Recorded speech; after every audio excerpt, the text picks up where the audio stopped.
সিরাত, surprise আছে, ওঠো জলদি। সিরাত ঘুমু ঘুমু চোখে তাকালো সামনে, মুখ দিয়ে অস্পষ্ট শব্দ করে চোখ বন্ধ করলো। প্রমুখ দু হাত দ্বারা মেয়েটির দুই হাত ধরে চট করে টেনে তুললো। সিরাত থমথমতো খেয়ে ভ্যাবলার মতো তাকায়, ঘুম কাতুরে কণ্ঠে বলল, টেবিলে খাবার ঢাকা আছে, খেয়ে নিন। প্রমুখ বুঝলো গভীর ঘুম এখনো ভাঙেনি, তাই ফোঁস করে নিঃশ্বাস ফেলে। পাশ থেকে গ্লাসের পানি হাতে নিয়ে চোখে ছিটিয়ে পড়ল। খাবো না, তুমি জাস্ট ঘুম থেকে ওঠো। সিরাতের ঘুম তখন পুরোপুরি উধাও হয়ে গেছে। চোখ দু হাতে কচলে ড্যাব ড্যাব করে তাকিয়ে বলল, উঠলাম, এবার বলুন কি বলবেন। অযথা আবোল তাবোল বকবেন না, খুব ঘুম পেয়েছে আমার। প্রমুখ হেসে ডান হাত বাড়িয়ে হালকাভাবে গাল টিপে দিল। সিরাতের চোখ তখন স্বামীর উদাম গায়ে ঠেকলো। একদম পা থেকে মাথা পর্যন্ত নির্লজ্জের মতন তাকিয়ে সূক্ষ্ম চোখে খুঁটিয়ে খুঁটিয়ে দেখলো। হাঁটু পর্যন্ত পায়ের লোমগুলো ফর্সা চামড়ায় চকচক করছে। বেহায়া চোখ আস্তে আস্তে বুকে যেতে শিওরে উঠল সে। হালকা ঢোক গিলে মস্তক নত করলো। নিজের হাতে নজর বুলিয়ে মনে মনে বলল, ছেলেদের ভয়ঙ্কর সুন্দর হওয়া পাপ। নিজেকে তখন তার পাশে রানু মণ্ডল লাগে। প্রমুখ তার ভাবনার মাঝে পকেট থেকে দুইটা কার্ড তার দিকে বাড়িয়ে দিল। সিরাত মাথা উঠে উৎসুক দৃষ্টিতে কার্ড হাতে নিয়ে কৌতূহল কণ্ঠে জিজ্ঞাসা করলো, কি এগুলো? খুলেই দেখো। সিরাত চটপট কার্ড দুটি উল্টে পাল্টে দেখলো। এটা কিসের কার্ড হঠাৎই বুঝতে পেরে এক লাফে বিছানা থেকে নেমে উত্তেজিত গলায় বলল, ও মাই গড, এটা তো কক্সবাজার ঘুরতে যাওয়ার টিকিট, তাও 6 দিনের জন্য। আল্লাহ, সত্যি যাব আমরা? প্রমুখ মাথা ঝাঁকিয়ে ওষ্ঠ বাঁকিয়ে হাসলো। এই মুহূর্তের জন্যই তো এতদিনের প্ল্যান পেটে চেপে রেখেছিল। তাকিয়ে দেখলো খুশিতে সিরাতের চোখ দুটি চিকচিক করছে, মুখে লেগে আছে একগাল হাসি। টিকিট ভালো করে দেখে অস্থির কণ্ঠে বলল, আমার বিশ্বাসই হচ্ছে না, আপনি কখন এসব করলেন? বিশ্বাস করবো চিমটি কেটে নাকি কামড় দিয়ে? সিরাত তার দিকে চমকে তাকালো। মনে পড়ল সেই গাড়ির ভেতরের মুহূর্ত। আইফোন পাওয়ার পরও ঠিক এমনই পাগলামি করেছিল। তৎক্ষণাৎ চুপসে গেল সে। এমনিতেই আজ এই লোকটার দিকে তাকিয়ে থাকা যাচ্ছে না, কেমন লজ্জা লাগছে। জোরপূর্বক হেসে অসহায় কণ্ঠে বলল, প্লিজ না, আপনার থেকে বাকি জীবনেও আর চিমটি খেতে চাই না। খুবই ভয়ঙ্কর লোক আপনি। কামড় খেতে চাও, রাইট? প্রমুখ তৎক্ষণাৎ শব্দ করে হাসলো। সিরাত চোখ গরম করে তাকালো, ঠোঁট কামড়ে বলল, এসবের প্ল্যান কবে করলেন? আমাকে জানাননি কেন? প্রমুখ এগিয়ে সিরাতের সামনে দাঁড়ালো। দু হাত দ্বারা তার গাল আগলে চোখে চোখ রাখলো। নরম কণ্ঠে বলল, জানালে সারপ্রাইজ হতে তোমার এই হতভম্ব মুখটা দেখতে পেতাম। ঠোঁটের কোণে হাসি দেখার আশায় কিচ্ছু জানানি। এবার আমার প্ল্যান সাকসেস। সোফার পাশ থেকে ব্যাগগুলো হাতে নিয়ে প্রমুখ বাড়িয়ে দিল। সিরাত টিকিটের দিকেই তাকিয়েছিল। চোখের সামনে ব্যাগগুলো দেখে কপালে ভাঁজ ফেলল। প্রমুখ নরম স্বরে বলল, তোমার সব কিছু এখানে আছে, দেখে নাও। সিরাত হাতে নিয়ে শপিং ব্যাগ খুলে উকি দিয়ে দেখলো ভেতরে অনেকগুলো জামা। মুখটা তৎক্ষণাৎ থা হয়ে যায়। উত্তেজিত গলায় বলল, এতগুলো কার জন্য?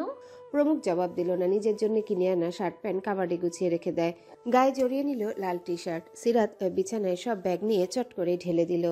সারা বিছানা জুড়ে ছড়িয়ে ছিটিয়ে পড়লো সব জিনিসপত্র। সিরাত হকচকে যায়, চোখ বড় বড় করে তাকায় পেছনে। লোকটা কি পাগল? এসব কি করেছে? সে হাত দ্বারা উল্টে পাল্টে দেখতে থাকে। এক সময় চোখে পড়ল জীবনেও না কিনা ছোট ছোট জামা প্যান্ট। তৎক্ষণাৎ বিস্ময়কে হতভম্ব হয়ে যায়। হাত দিয়ে শর্টস এপাশ ওপাশ করে চুপসে যাওয়া কণ্ঠে বলল, এসব কি? এগুলো কার জন্য এনেছেন?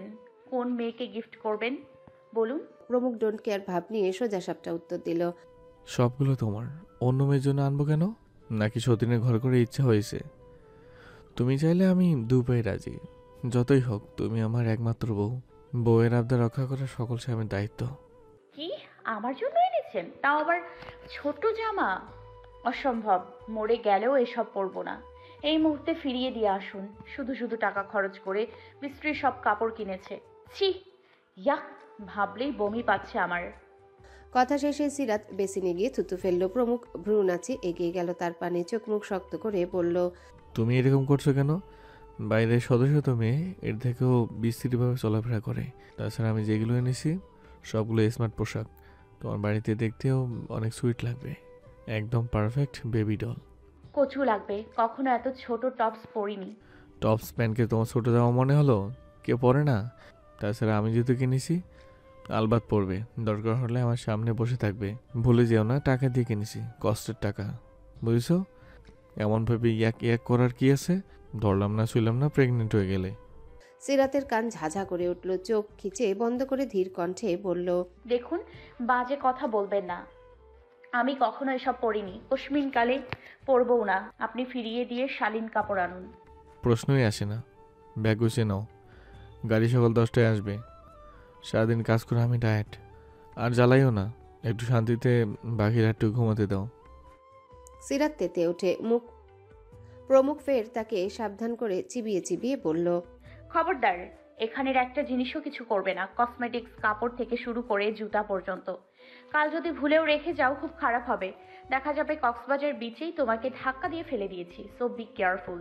অবশ্যই তুমি জানো আমি যা বলি তাই করি। এবার চলো ঘুমাবে, তারপর কাল দুজনে মিলে ব্যাগপত্র গোছাবো। প্রমুখ চলে গেল হনহনিয়ে। মনে মনে বিজয়ী হাসি দিল, কারণ সে আগেই জানতো তেজি মেয়েটি এমনই করবে। মেয়েটা খুব জেদি, ভয় না দেখালে সোজা কথায় কাজ হয় না। অধর বাকিয়ে হেসে বিছানায় নিজের শক্তপোক্ত দেহটা ছেড়ে শুয়ে পড়ল। এদিকে দুঃখ কষ্টে সিরাতের ভীষণ কান্না পেল। চিৎকার করে বলতে ইচ্ছা করলো, এই কোন অপরাধের শাস্তি দিচ্ছেন আপনি? শর্টস পরার থেকে জন্মদিনের ড্রেস পরেই না হয় ঘুরবো, তবেই তো খুশি হবেন, তাই না? কিন্তু বেচারি বলতে পারল না। দীর্ঘশ্বাস ফেলে আগে ফোঁসফোঁস করলো। লোকটা রীতিমতো তাকে হুমকি দিল। হাতের টপসটা উঁচু করে ছিচকাদুনি হয়ে নাক টানলো। বুকের ভেতরটা মনে হচ্ছে কেউ হাতুড়ি দিয়ে পেটাচ্ছে। টুকরো টুকরো হয়ে গেছে। কষ্টে ইচ্ছে করছে ওই লোকটার মাথা ফাটিয়ে দিতে। কক্সবাজার কিভাবে এসব পরে ঘুরবে সে? লোকটা আর কাপড় পেল না, ইচ্ছে করে এসব করেছে। খুব বুঝতে পারল সে, জামা গায়ে কেমন লাগবে। এগুলো পরা আর কিছু না পরাও একই কথা। ওড়না ছাড়া লোকটার সামনে দাঁড়াবে কিভাবে? এইসব ভেবেই লজ্জায় রীতিমতো সিরাতের মাথা কাটা যাচ্ছে। সিরাত শাওয়ার নিয়ে হলুদ রঙের কুর্তির মাঝে সুতা দিয়ে হাতে কাজ করা জামাটা পরে নেয়। ভেজা চুলগুলো পেছনে ছেড়ে দেওয়া। একপাশে ওড়না জড়িয়ে আয়নার সামনে বসলো। মুখে ক্রিম মেখে, চোখে হালকা কাজল আর কালকে প্রমুখের কিনে আনা লিপস্টিক থেকে একটা নুট কালার লিপস্টিক পরে নেয়। ব্যাস, তার সাজগোজ মোটামুটি শেষ। টিপের প্যাকেট থেকে ছোট একটা কালো টিপ কপালে পরে বিছানার কাছে গেল। সেখানে দুইটা লাগেজে দুজনাই কাপড়সহ যাবতীয় সব জিনিস প্যাক করা। প্রমুখ অনেক আগেই রেডি ছিল, অপেক্ষা করছিল গাড়ির। আজ গায়ে তার ব্রাউন রঙের টি শার্ট আর সাদা প্যান্ট, হাতে কালো রঙের দামি ঘড়িটি চকচক করছে। পারফিউমের ঘ্রাণ নাকে এসে নেশা ধরাচ্ছে। চোখে সানগ্লাস গুজে রেখেছে টি শার্টের গলায়। লম্বা অবাধ্য চুলগুলো এলোমেলো হয়ে উঠছে কপালে। হাতের সাহায্যে পেছনে গুজলেও সেকেন্ড খানিক পরে আবারও কপালে জায়গা নিচ্ছে। গাড়ি এসে পড়েছে বলে রুমে এসে সিরাতকে তাড়া দিল। বাসার দুটো স্টাফ তাদের লাগেজ গাড়িতে উঠাচ্ছে। মিনিট পাঁচেকের মধ্যেই তারা রওনা হলো কক্সবাজারের উদ্দেশ্যে। সকালে দুজনে হালকা ব্রেকফাস্ট করে রেডি হতে গিয়েছিল। সারা রাস্তা প্রমুখ জেগে থাকলেও সিরাত ঘুমে ঢুলুঢুলু হয়ে প্রমুখের কাঁধে মাথা রেখে গেল। সিরাতের বাম হাতটা ছিল ছেলেটার বুকের কাছে, টি শার্ট শক্ত করে ধরে রাখা। দুজনের গায়ের কড়া পারফিউমে পরিবেশ হয়ে ওঠে রোমান্টিক, সাথে হিন্দি গান। ছেলেটার গায়ে সেই দারুণ স্মেলের নেশায় সিরাত লম্বা লম্বা শ্বাস টেনে প্রমুখের গলার কাছে মুখ ঠেকায়। নিজের অজান্তেই নাক মুখ তার গলায় ঘষে ঘুমিয়ে পড়ে। ছেলেটিও খুব যত্নে জড়িয়ে ধরে আগলে নেয় তাকে। বউ এত কাছে থাকলে জার্নি তো রোমান্টিক হবেই। সিরাতের মুখ পানে একবার তাকিয়ে মেয়েটির চুলে থুতনি ঠেকিয়ে চোখ বন্ধ করলো। এক লম্বা জার্নির পর তারা পৌঁছালো চট্টগ্রাম। সেখানে যেতে যেতে প্রায় সন্ধ্যা। দুপুরে না খাওয়ার ফলে দুজনাই প্রচণ্ড ক্ষুধা লাগে। চট্টগ্রামের ড্রাইভার গাড়ি থামাতে চাইলে প্রমুখ বলল, কক্সবাজার গিয়ে ডিনার করি। আপনি দ্রুত চলুন, রাস্তায় আর থামবে না। সেই কথা মতোই তারা রাত 7টায় কক্সবাজার পৌঁছায়। সারা রাস্তা এক বস্তা ওজন প্রমুখের উপর থাকায় তার পুরো শরীর ব্যথায় টনটন করছে। এক জায়গায় বসে থাকতে থাকতেও হাত পা ব্যথায় অবশ। সিরাতের ঘুম চট্টগ্রাম আসার আগেই ভেঙেছে। নিজেকে প্রমুখের বুকে দেখে লজ্জাও পেয়েছিল, কিন্তু পরক্ষণেই সামলে নেয়। দূরত্ব বজায় রেখে তার সিটে যেতে প্রমুখ শক্ত করে চেপে ধরে বলল, এভাবে থাকো, ভালো লাগছে।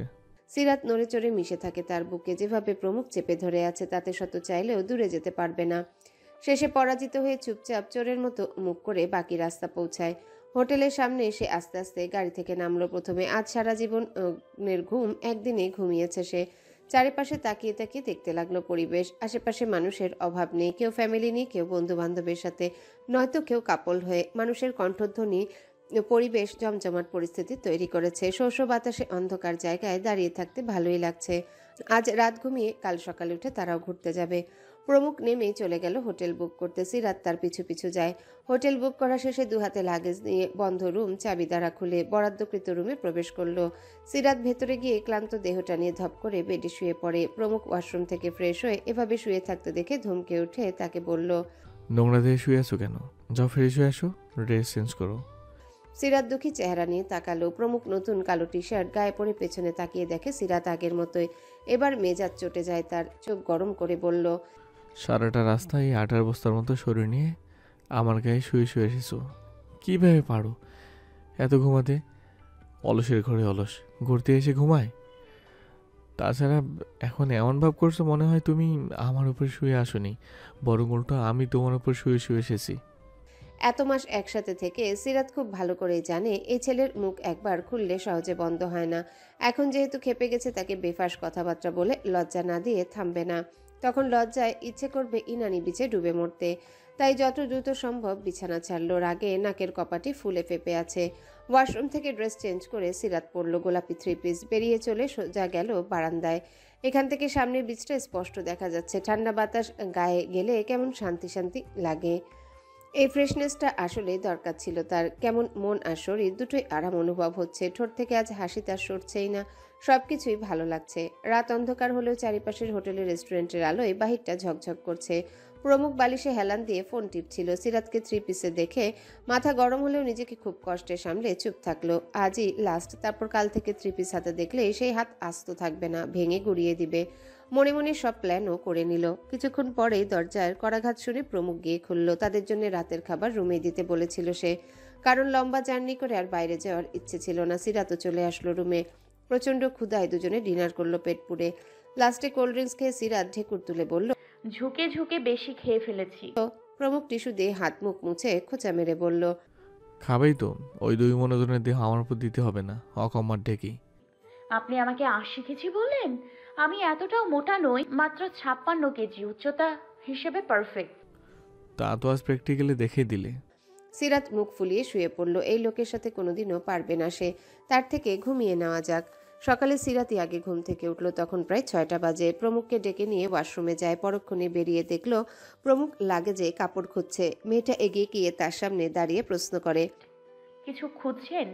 প্রমুখ কাঙ্ক্ষিত জিনিস খুঁজে পেয়ে হাতে নিল। লাগেজের চেন বন্ধ করে সিরাতের হাতে কাপড় দিয়ে বলল, 5 মিনিটের ভেতরে রেডি হয়ে আসো, তারপর আমি ফ্রেশ হব। সিরাত দেখলো কালো জিন্সের সাথে টকটকে লাল টপস ধরিয়ে দিয়েছে প্রমুখ। সাথে নেই কোনো ওড়না। সিরাত অসহায় কণ্ঠে বলল, বাইরে এগুলো পরে না যায়। প্রমুখ দাঁড়িয়ে ওর বাম হাত নিজের হাতের মুঠোয় নেয়। সেখানে হাত বুলিয়ে নম্র কণ্ঠে বলে, এই নরম কোমল আর টসটসে হাতখানে চিরদিনের জন্য হাত রাখতে চাও? তৎক্ষণাৎ সিরাত চুপসে গেল। হালকা ঢোক গিলে অনবরত মাথা ডান বামে ঝাঁকিয়ে বলল, না, কখনো না। তো তাহলে লক্ষ্মীমের মতো আমার কথা শোনো। সিরাত কিছু বলতে চেয়েও পারল না। প্রমুখের চোখ মুখ ভয়ঙ্কর লাগছে। চুপচাপ ওয়াশরুমে গিয়ে পড়ে নিল। আয়নায় নিজেকে দেখে সে রীতিমতো অবাক। গায়ে সব সৌন্দর্য যেন আজ ফুটে উঠেছে। হাত কাটা টপস হওয়ায় ফর্সা বাহু দৃশ্যমান, গলাটাও অল্প বড়। লাল রঙে চোখ ধাঁধানো রূপ বেরিয়ে এসেছে তার। গোলগাল মুখের মেয়েটিকে দেখে যে কেউই আজ ট্যাপ ট্যাপ করে তাকিয়ে থাকবে। মনে হচ্ছে গালে টোকা দিলেই রক্ত বেরিয়ে আসবে। লজ্জায় মিটিমিটি হেসে 2 হাত আড়াআড়ি করে বৃথা চেষ্টা করলো বাহু লুকাতে। দেখতে সুন্দর লাগলেও কেমন অজানা অনুভূতি ঘিরে ধরল। মন অস্থির হয়ে উঠেছে। ছেলেটির সামনে কিভাবে দাঁড়াবে সেই মুহূর্ত কল্পনা করে। জিন্সটাও 2 পায়ের সাথে লেগে আছে। ভাবনার মাঝে বাইরে থেকে প্রমুখ কড়া নেড়ে বলল, টাইম শেষ, দ্রুত বের হও। সিরাত চমকে তাকায়। এরপর তাড়াহুড়ো করে লম্বা কোমর পর্যন্ত চুলগুলো বুকের সামনে দিল। আস্তে করে দরজা খুলে উকিঝুঁকি দেয়। হঠাৎই কেউ তার বাহু ধরে এক ঝটকায় রুমের মাঝখানে নিয়ে আসে। আকস্মিক ঘটনায় ভয়ে চোখ বন্ধ করে ফেলে সিরাত। 2 হাত দিয়ে টি শার্ট খামচে ধরে ছেলেটার। প্রমুখ তার পিঠ জড়িয়ে মেয়েটার মাথা থেকে পা পর্যন্ত বেহায়া নজরে অবলোকন করে। ফর্সা নাদুস নুদুস গায়ে সত্যি নোরা ফাতেহির মতো লাগছে। লিপস্টিকবিহীন গোলাপি ঠোঁট জোড়া মৃদু কাঁপছে। গাল জুড়ে লাল আভা ছেয়ে গেছে। এ তো যেন আরও সৌন্দর্য দ্বিগুণ বেড়ে গেল। অজান্তেই ঘোর লেগে যায় তার। সিরাতকে লজ্জা পেতে দেখে হাসল সে। চোখ খিচে রাখলেও হালকা কাঁপছে। সে হাত বাড়িয়ে চুলগুলো সরিয়ে দিয়ে ঘোর লাগা কণ্ঠে বলল, এই ঝলসে যাওয়া রূপ এতদিন কোথায় লুকিয়ে রেখেছিলে? আমি আবারও নতুন করে তোমার প্রতি দুর্বল হচ্ছি সিরাত। সামলাতে পারছি না নিজেকে। বলে কিছু অঘটন ঘটালে আমাকে দোষ দিতে পারবে না। একদম মমের পুতুল লাগছে, রসালো। সিরাতের দম বন্ধ হয়ে যাওয়ার উপক্রম। বুকের ভেতরটা ধকধক করছে। ভেতরের যন্ত্রটা তুমুল বেগে লাফাচ্ছে। ঘন ঘন শ্বাস ফেলে চুপ করে রইল। প্রমুখ ঝুঁকে তার কানের কাছে ঠোঁট নিয়ে ফিসফিস করে বলল, এখন কি করবো বলো? কীভাবে সামলাবো? রসগুলো মারাত্মক মিষ্টি হয়ে যেন। আমি আবার সুইট লাভার, লোভ লোভ লাগে। দেখা মাত্র খেয়ে ফেলতে ইচ্ছা করে। খাবো? সিরাত চট করে চোখ খুলল। কান দিয়ে তার গরম ধোঁয়া বেরোচ্ছে। মস্তিষ্ক কাজ করা বন্ধ করে দিয়েছে ততক্ষণে। পেট কেমন মোচড় দিয়ে উঠছে। প্রমুখ বুঝলো মেয়েটার অস্থিরতা, লজ্জা। সে আরো লজ্জা আর অস্থিরতা বাড়িয়ে দিতে মেয়েটার কানের লতিতে জোরে কামড় দিল। তার মনের ভেতরেও ঝড় উঠেছে। সেই ঝড় চেপে রাখা দুষ্কর। বহু কষ্টে সেই ঝড় দাবিয়ে রেখে সিরাতের ঘাড়ে নাক ঘষে বলল, খেয়ে ফেলি? টপ করে খেয়ে ফেললে খুব বেশি রাগ করবে? কারণ তোমার এই রূপ সৌন্দর্য তো আমারই জন্য, তাই না? সিরাত এবার মুখ খুলল। আমি এবার মরে যাচ্ছি, দোহাই লাগে, ছাড়ুন। প্রমুখ মুহূর্তে মেয়েটির ছেড়ে দেমা কাঁদে বাঁচি অবস্থা দেখে শব্দ করে হেসে দেয়। মুখ উঠিয়ে দৃষ্টি রাখলো মাথা নিচু করে রাখা সিরাতের দিকে। মেয়েটি রীতিমতো ঘামছে। কপাল জুড়ে বিন্দু বিন্দু ঘামের ফোঁটা। তার ঘন ঘন নিঃশ্বাস উপচে পড়ছে প্রমুখের বুকে। ছেলেটার বাঁধন থেকে ছুটার জন্য নড়ে চড়ে উঠছে। গভীর নয়নে সবকিছুই পর্যবেক্ষণ করলো প্রমুখ। হঠাৎই ঘোরের মাঝে লজ্জায় লাল হওয়া সিরাতের গালে ঠোঁট চেপে শক্ত চুমু খেয়ে তাকে ছেড়ে দিল। তৎক্ষণাৎ সিরাতের হাত অটোমেটিক গালে চলে যায়। তখনও তার চোখে মুখে বিস্ময়। প্রমুখ ওষ্ঠ বাঁকিয়ে হেসে নিঃশব্দে ওয়াশরুমে চলে যায়। কিছুক্ষণ পর হুঁশ আসতে সিরাত চোখ পিটপিট করে ওয়াশরুমের দরজা দিয়ে তাকিয়ে চোখ বড় বড় করলো। ডান হাত আপনা আপনি তার বুকের বাঁ পাশে যায়। সেখানে অনবরত ঢিপ ঢিপ করে যন্ত্রটা লাফাচ্ছে। তৎক্ষণাৎ দুহাতে মুখ ঢেকে ঘন ঘন শ্বাস ফেলল। উত্তেজিত হয়ে কম্পিত কণ্ঠে বলল, এই রোগ আমাকে সত্যি সত্যি মেরে ফেলবে। প্রমুখের প্ল্যান ছিল প্রথম দিন তারা কাছাকাছি বিছিয়ে ঘুরবে। যেহেতু হাতে অনেক সময়, এজন্য আস্তে ধীরে ঘুরে বেড়াবে বউয়ের সাথে। মেয়েটির মন ফুরফুরে করার জন্য সে প্ল্যান করেছে, সাথে বইয়ের গা ঘেঁষে থাকা যাবে। সকালে নাস্তা করে দুজনে বাইরে বের হয়। বিচের সামনে গিয়ে ঘুরে ঘুরে দেখতে লাগলো। প্রমুখ প্রকৃতির অপরূপ সৌন্দর্যের দৃশ্য বন্দি করছে তার ফোনে। সকালের ঘটনার পর চুপচাপ হয়ে আছে সিরাত। বাইরে এত মানুষের ভিড়ে এই পোশাকে মানিয়ে নিতে চাইছে। সবাই যেহেতু কমফোর্ট ফিল করে, তারও করা উচিত। যতই হোক স্বামীর কথা রক্ষা করা তার দায়িত্ব। তাইমা খানম ওই দিন বারবার বুঝিয়েছে জামাইয়ের কথা মতো চলতে। মায়ের কাছে এত এত প্রশংসা শোনার পর থেকে সে নতুনভাবে মানুষটাকে দেখছে, যার মাঝে 2% ভুল থাকলেও 98%ই সঠিক। নারী সঙ্গ বাদে বাকি সবকিছুই ছেলেটাকে ভালোবেসে ফেলার মতো ব্যাপার বিদ্যমান। সিরাতও যে দুর্বল হয়নি তেমন নয়। আস্তে আস্তে সেও প্রণয়ের উত্তাপে রীতিমতো ভেতরে ভেতরে পুড়ছে। মানুষটির স্পর্শে এখন আদর আদর লাগে। হাঁটার মাঝে এত মানুষের ভিড়ে প্রমুখ হাত বাড়িয়ে সিরাতের হাত ধরল। দুজনেই লাবণী পয়েন্টে গিয়ে দাঁড়ায়। সেখানে কসমেটিক্স থেকে শুরু করে আরো অনেক কিছু পাওয়া যায়। প্রমুখ ভেতরে গিয়ে দুজনের জন্য শখ করে সানগ্লাস কিনলো। সিরাতের চোখে পড়িয়ে নিজেও পড়লো। দোকানের চুড়িগুলো উল্টে পাল্টে দেখে জিজ্ঞাসা করলো, নিবে? সুন্দর কিন্তু। সিরাত ঠোঁট উল্টে দাঁড়িয়ে রইল। প্রমুখ চুড়ি হাতে নিয়ে সিরাতের হাতে পরিয়ে দিল। একগাল হেসে বলল, দারুণ মানিয়েছে। মেয়েটি লাজুক হাসলো। সেখান থেকে বেরিয়ে সুগন্ধা পয়েন্টের দিকে রওনা হলো। সাধারণত আজ লাবণী থেকে সুগন্ধা কলাতলি যাবে, তারপর শেষ হবে ঝাউবাগান সি বিচে গিয়ে। এটাই ছিল প্রমুখের প্ল্যান। সিরাত দুই হাত মেলে সমুদ্রের উলট পালট বাতাসে বুক ভরে শ্বাস নিল।